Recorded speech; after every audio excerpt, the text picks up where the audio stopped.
Good morning, South Rock. Welcome to another Devo here through Acts. It feels like just yesterday we started this self-isolation, quarantine, all that stuff. We're just plugging away through it, aren't we? We are in chapter 7 today, and we're in the whole of chapter 7 because it's all one speech, one sermon. A couple days ago, we talked about the choosing of the 7, and in those 7 was a guy named Stephen. Stephen then, yesterday we talked about him getting seized, and today is a speech he delivers in front of the high priests.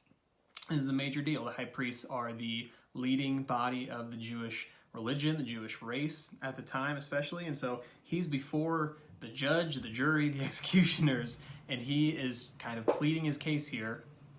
But instead of pleading his case as to what they should do, let him go, so on and so on, he presents the gospel. And he presents the gospel in a very big way, starting with the beginning of Judaism. He talks about Abraham and the calling of Abraham. Then he talks about Isaac and Jacob. He goes through Joseph. He goes basically through all the major names you hear about in the Old Testament.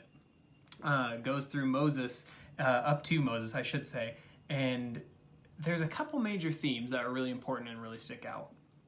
First is the idea of the Jewish people always rejecting those that are speaking truth. They always reject the prophet. And another idea is this kind of idea of circumcision. It was a sign in the Old Testament, a sealing of a covenant that the people had with God. It was a way of saying, through this, by this means, we will display our faithfulness to God. Now, the Jews did great with this. They held to this strictly.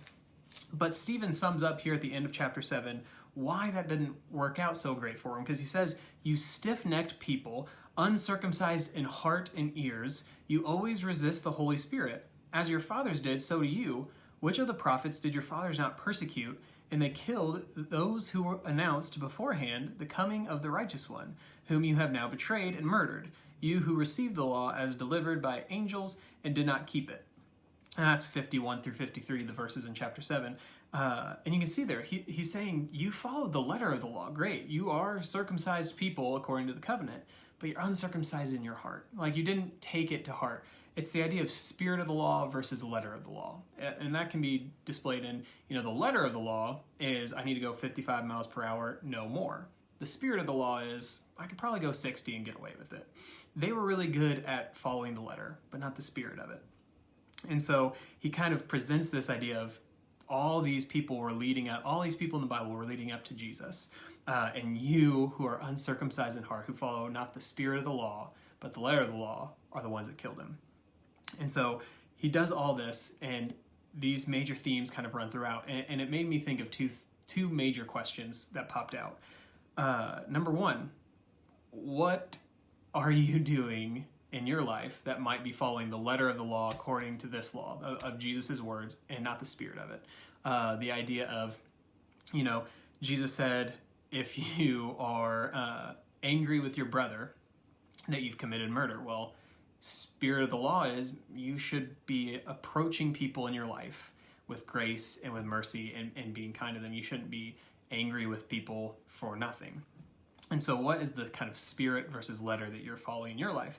And the second question that I thought of was, what are the things in my past that I might have been too strict on, or the sins in my past even, that I need to let go of and start moving forward? What are the things that it's like, man, my fathers persecuted the prophets, I need to let that go and start following Jesus? What are the things in your life that's like, man, I used to do this, my parents raised me up to do this, and I need to start letting that go and chasing this one true God, this righteous one, as Stephen said.